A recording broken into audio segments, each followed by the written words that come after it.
Magandang araw sa ating lahat. Meron lang akong ibabahagi na kaalaman tungkol sa cellphone charger. Meron akong cellphone charger dito. Gamitin natin sa pag-charge ng cellphone, of course. Ayan. Hindi po siya nakakapag-charge. Kung titingnan natin, sira na ang kanyang cord o yung charging cord ito. Meron na itong naputol na wire dyan. Tapos dito din ang charging cord na ito ay ni-repair na dati, pero ito nasira na ulit. Ano nga ba ang magandang gawin dito? I-repair pa ba natin ito o i-replace? Okay.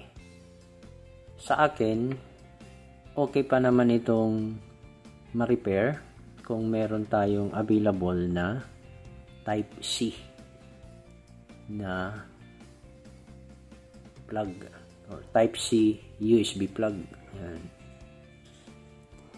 Pero dahil wala tayong available, ang pinakamagandang gawin dito ay magpapalit na po tayo ng charging cord.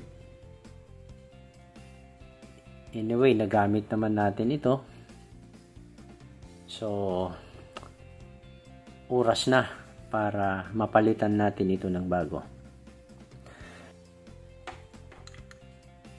Ito, ang bagong cord, charging cord na ating ipapalit sa ating charger para magamit natin sa pag-charge. Yan.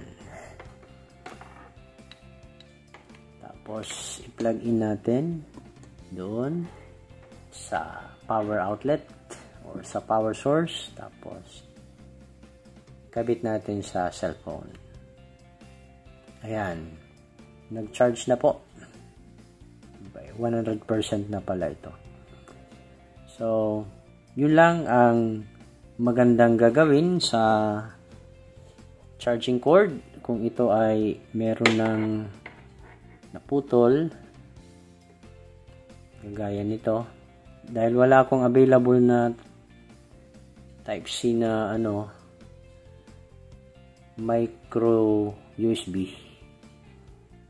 So, ang ginawa ko ay nagpalit na lang ako ng charging cord.